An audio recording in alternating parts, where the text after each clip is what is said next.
Welcome to our Radong Smart Review CNS Cancer series. Today, we're embarking on an essential discussion about brain metastases, a critical area in radiation oncology. We'll be breaking down Prognosis and the whole brain radiation therapy toolkit. That's right. Brain metastases are incredibly common, and their management is constantly evolving. Before we can even dive into treatments, we really need to master the basics, the foundational principles, and, the modern prognostic tools. Exactly. Our goal here is to provide you with the essential background from epidemiology and a workup right through to the modern prognostic indices. We'll also unpack the evidence for, modernizing whole brain radiation therapy, or WBRT, using specific medications and these more sophisticated techniques. Okay, so to anchor our discussion, let's follow a common scenario. Imagine a 68-year-old man, history of non-small cell lung cancer, treated definitively maybe 2 years ago. Now he's presenting with new onset headaches, some confusion. His Karnofsky performance status, or KPS, is 70. Right. That immediate presentation, it just screams intracranial disease. Yeah, so we'll use his case to walk through the fundamentals of management. Okay, let's unpack this first. How big of a problem are brain metastases in, day-to-day clinical practice? Oh, they're a major clinical challenge. Brain metastases occur up to 10 times more frequently than primary brain tumors. It's surprising to some. 10 times? Wow. Yeah, and autopsy studies even suggest that maybe up to 25% of all cancer patients will eventually develop intracranial disease. It's a significant number. Wow, that's huge. So which primary cancers are the usual culprits? I think there's a good way to remember this. There is. The big three primary sites, in order of how common they are lung cancer, that's the most frequent source, followed by breast cancer, and then melanoma. Lung, breast, melanoma. Got it. Exactly. It's important, though, to remember that while lung is the most common overall, melanoma actually has the highest propensity to metastasize to the brain among all cancer types. A key distinction. Okay, that makes sense. And once they do spread, where do they typically land in the brain? Is there a pattern? Yes, there usually is. Most metastases, about 80%, are found in the cerebral hemispheres. It just follows the pattern of hematogenous spread, blood flow, basically. Makes sense. About 15% occur in the cerebellum and maybe 5% in the brainstem. Okay. So when you suspect brain mets, the workup needs to be urgent. What's the absolute gold standard for imaging? The gold standard, no question, is a high-quality brain MRI with or without contrast. And a critical sequence for picking up these lesions is a high-resolution post-contrast 3D T1-weighted sequence. Like an MPRAGE or a QE or space sequence, those volumetric ones? Precisely. Those volumetric, thin-slice techniques are highly sensitive, really good for picking up even tiny lesions. Okay. And beyond the brain itself? Right. You also need to assess the patient's systemic cancer status. So that typically involves a CT scan of the chest, abdomen, and pelvis, or maybe a whole-body PET-CT scan. Get the whole picture. So is a biopsy always necessary for a brain lesion then? Not always. Generally, a biopsy of a brain lesion isn't needed if the patient has a known primary cancer, like our guy with lung cancer, and presents with multiple brain lesions that look, typical on MRI. Okay. However, this raises an important question. What about a patient with no known cancer history who presents with what looks like a single brain metastasis? Ah, that's where the landmark Patch-Eye trial comes in, right? Exactly. Patch-Eye showed that for patients with no history of cancer who present with what looks like a single brain met, up to 11% will actually have a different diagnosis after biopsy. 11%? That's significant. It is. So for a patient with a single brain lesion and no known primary, a biopsy or resection is really mandatory. You have to confirm it. Okay, that's clear. So once you've confirmed the diagnosis, the first crucial step is establishing a prognosis. This guides the intensity of our treatment, right? Absolutely. It sets the stage. Historically, we relied on the RTOG recursive partitioning analysis, or RPA. This stratified patients into 3 classes. Right. Class 1, 2, and 3. Class 1 had the best prognosis, median survival maybe 7 months. Class 2, 4 months. And Class 3, defined by a KPS of less than 70, had a grim prognosis, just over 2 months median survival. Pretty stark differences. Very stark. And what's fascinating here is how that kind of spurred the development of more objective tools. We moved to the graded prognostic assessment, the GPA, and then the real innovation, the disease-specific GPA, or DSGPA. So what makes the DSGPA so innovative? Why the shift? Well, it recognizes that prognosis varies dramatically by the primary cancer type. That's Yep. huge. And importantly, it incorporates molecular markers. Ah, the molecular aspect. Yes. So in a modern context, you should really always use DSGPA. There's an online calculator you can find easily at radoncsmartlearn.com. That's radoncsmartlearn.com. Good resource. Okay, let's apply this to our anchor patient then. He's 68, lung cancer history, KPS of 70, no extracranial mets, but 12 brain mets. What does his DSGPA tell us? Okay, plugging that in. His DSGPA score comes out to 1.5. This gives him a predicted median survival of about 5.5 months. 5.5 months. So that clearly justifies active treatment beyond just supportive care. Absolutely. It gives us a solid footing for recommending treatment. Okay, building on these prognostic indicators, especially the DSGPA, what's important to understand about the underlying pathology and those molecular markers in brain mets? Well, the DSGPA is such a significant advance precisely because it moves beyond just the clinical factors like KPS and number of mets. It directly incorporates the specific primary cancer type, lung, breast, melanoma, etc. Reflecting their different biology. Exactly. It reflects the distinct biological behaviors of these cancers, including, their propensity to metastasize to the brain in the first place. And it also considers those critical molecular markers we mentioned. What does that signify for treatment planning? It signifies a much more personalized approach. For instance, specific genetic mutations or protein expressions within the primary tumor can dramatically influence how brain metastases might respond to various systemic therapies, or even just their natural history. Which then impacts the overall prognosis that the DSGPA captures. Precisely. It really underlines why understanding the primary pathology, including molecular details when available, is crucial for appropriate prognostication and deciding on treatment intensity. Okay, so for a patient like ours with numerous metastases, whole brain radiation therapy, WBRT, is still a primary treatment option. But now we have tools to make it safer, right? Less cognitive impact. Absolutely.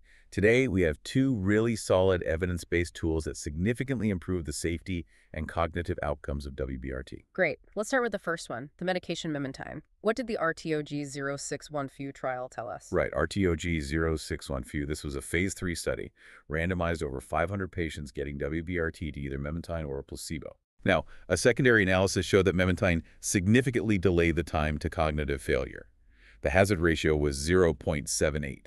0.78. And where was the benefit most seen? The benefit was most pronounced for things like executive function and processing speed. So based on these findings, adding memantine is now a standard of care recommendation for patients receiving WBRT, specifically aimed at preserving cognitive function. Good to know. Standard of care. Okay, the second tool, and maybe even more powerful you suggested, is hippocampal-avoidance WBRT, or HAWBRT. Yes, this is more sophisticated IMRT technique, intensity-modulated radiation therapy. It's specifically designed to spare the hippocampus, Which are critical for memory formation. absolutely critical. The definitive trial for this was NRG-CC001. Okay, tell us more about NRG-CC001. What were the key findings there? So this is another big phase 3 trial, randomized over 500 patients who are already getting WRT with memantine, actually. Okay, so memantine was standard in both arms. Yes. And they were randomized to either a standard WBRT technique or to this hippocampal-sparing IMRT. The key finding was a significant reduction in the risk of neurocognitive failure with hippocampal avoidance. How significant? Well, the failure rate at 6 months was 58% with HAWBRT versus 69% with standard WBRT. That's a notable difference. Can you give us an analogy for how HA works? Sure. Think of the brain as a complex library full of invaluable books, right? The hippocampi are like the main librarians, essential for cataloging new books, memories, and retrieving old ones. Standard WBRT is like pressure washing the entire library, effective at cleaning, but potentially damaging the librarians in some books. Okay. HAWBRT, using IMRT, is like having skilled cleaners who carefully work around the librarians' desks, protecting them while still cleaning the rest of the library stacks. We're shielding those critical memory personnel. That paints a clear picture. Protecting the librarians. I like it. And other specific dose constraints we need to hit for HAWBRT for planning? Yes, absolutely critical. The key dosimetric constraints for HAWBRT from the NRG-CC001 trial are hippocampus D 100% less than 9 gray, D100 less than 9 gray. and a Dmax less than 16 gray. Those are the targets to aim for to achieve that hippocampal sparing. Got it. D100 9 gray guy, Dmax 16 gray. Okay. And for those patients at the other end of the spectrum, poor prognosis, KPS less than 70. Right. For those patients, the CORE-Z trial provides important guidance. It supports the idea that WBRT provides little clinical benefit over best supportive care alone in that very poor prognosis group. So it really raises an important question about careful patient selection. It absolutely does. You have to weigh the potential benefits against the burdens and the patient's overall condition and expected survival. Okay, this seems like a good time for some clinical pearls to lock in these key All takeaways. right, let's do it. Clinical pearls. Pearl number one. For new brain metastasis, the workup must include a high-quality brain MRI, I think volumetric post-contrast sequence, and systemic staging with CT or PT-CT. Pearl number two. A biopsy is mandatory if there's no known primary cancer and a single brain lesion is present. Got to rule out other things. Pearl number 3. Modern prognostication for brain mets should always use the disease-specific GPA. Use the calculator. Pearl number 4. The RTOG 064 to show trial showed that adding memantine to WBRT delays time to cognitive decline with that hazard ratio of 0.78. And finally, pearl number 5. The NRG CC001 trial proved that hippocampal-avoidance, WBRT, is superior to standard WBRT for preserving cognitive function. Protect the librarians. Love it. Okay, so considering everything we've discussed, how do we integrate these tools into our clinical decision-making, especially when thinking about treatment algorithms for someone like our anchor patient? Right, the practical application. Prognostication with the DSGPA is step 1, absolutely paramount. It guides the overall intensity of treatment. For patients with numerous metastases, like our 68-year-old with 12 lesions, WBRT is still a primary option, and his DSGPA score of 1.5 justifies active intervention. Okay, and when we do opt for WBRT, we now have those two evidence-based strategies to mitigate the neurocognitive toxicity. First, the routine addition of memantine. Right, based on RTOD 0617, significantly delaying cognitive failure. And second, And second, utilizing HAWBRT based on NRG CC001. This substantially reduces the risk of neurocognitive failure by sparing the hippocampi. It's a critical consideration for quality of life. but this does bring us back to that important question. When might we choose not to use WBRT, even with these improvements? Yeah, for patients with very poor prognosis, specifically that KPS less than 70 cutoff the CORE-TG trial suggests WBRT offers little additional clinical benefit over just best supportive care. So again, emphasizing the importance of patient selection based on KPS and overall expected survival, it's not always the right answer. Exactly. Let's just elaborate for a second on the treatment techniques themselves. WBRT, whole brain radiation therapy, is the sort of foundational technique for many patients with widespread brain mets. Pretty standard technique, often opposed lateral fields. And then we have the more advanced application, HAWBRT, which you called a sophisticated IMRT technique. What makes it sophisticated in practical terms? Well, IMRT, intensity modulated radiation therapy, it allows for highly conformal dose delivery. That means we can shape the radiation dose very precisely around the target, while minimizing dose to nearby critical structures. Like dose painting, almost. Kind of, yeah. In the case of HAWBRT, this precision lets us sculpt the dose to largely avoid the hippocampi, while still delivering therapeutic radiation to the rest of the brain parenchyma. It requires really meticulous planning and delivery to hit those dosimetric constraints we talked about, the hippocampus D100 less than 9 gray and Dmax less than 16 gray. It's definitely more complex planning than standard WBRT. Makes sense. Higher precision requires more complex planning. Okay, ready for a quick board blitz to test some of this knowledge? Always ready, let's hear them. Question 1. A 60-year-old patient, 12 small brain mets, controlled non-small cell lung cancer, being considered for HAWBRT. Which of the following findings would make this patient ineligible based on the NRG CC001 criteria? A. Small cell lung cancer histology. B. Largest MET measures, 1.5 centimeters. C. One MET is in the temporal lobe, 7 millimeters from the hippocampus. Or D. A metastasis is located within the hippocampus itself. Okay, thinking about eligibility, the best answer there is D. A core eligibility criterion for NRG CC001 was the absence of metastatic disease within the hippocampus, or that 5 millimeter perihippocampal-avoidance zone. If there's a tumor in the hippocampus, you can't really avoid it, can you? Exactly. Makes avoidance impossible. Okay, question 2. According to the dose constraints used in NRG CC01 for HAWBRT, what was the acceptable maximum dose to 100% of the volume of the hippocampi proper? A. 5G, B. 9G, C. 12G, or D, 16 Gy? The dose constraint we just discussed. Yeah. The answer is B9 gray. The protocol specified that the dose to 100% of the hippocampal volume, the D100%, must be less than 9 grays. Perfect. Question 3. The RTOG0614 trial evaluated adding memantine to WBRT. What was the primary conclusion regarding its effect on cognitive function? A, significantly worsened cognitive decline. B, had no effect. C, showed a trend toward delaying time to cognitive decline. Or D, improved overall survival but not cognitive function. Right. RTUG0612 and memantine. The best answer is C. The trial was technically underpowered, and the original primary endpoint didn't quite hit statistical significance. However, there was a clear trend favoring the memantine arm. And the secondary analysis. Exactly. A secondary analysis looking at time to any cognitive failure was significant, with that hazard ratio of 0.78. So that established it as a standard option to help preserve cognition, even if the primary endpoint was a near miss. Okay, trend shown, secondary analysis significant. Got it. So we've laid some really essential groundwork today, but connecting this to the bigger picture, it's clear the field of brain mets management is always advancing. While WBRT, especially HAWBRT, is a core tool, it's also true that for many patients, particularly those with fewer mets, the field has largely moved away from WBRT in certain scenarios, hasn't it? That's an incredibly important point and reflects a major evolution. What's fascinating here is how the management paradigm has shifted, especially for patients with a limited number of brain metastases. This isn't really a controversy anymore in the sense of disagreement, but more an evolution of the standard of care, driven by strong new evidence. Absolutely. Can you elaborate on that shift? What's the alternative? For years, like you said, WBRT was often the default, even for patients with just one or maybe a few brain mets.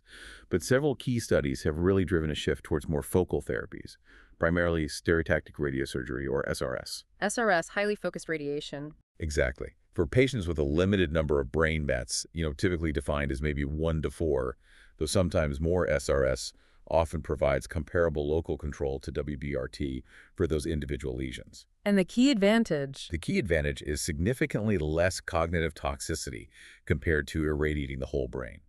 Trials have shown better preservation of cognitive function and quality of life with SRS alone in these patients, often reserving WBRT for later salvage if needed. So it's really about tailoring treatment intensity to the disease burden. Focal therapy for focal disease, potentially avoiding whole brain toxicity up front. Precisely. This evolution emphasizes tailoring treatment to the individual patient and their specific disease burden, moving towards these more precise focal therapies like SRS in the appropriate settings, typically limited brain metastases. Okay, that provides crucial context. Let's summarize the main points from today. Sounds good.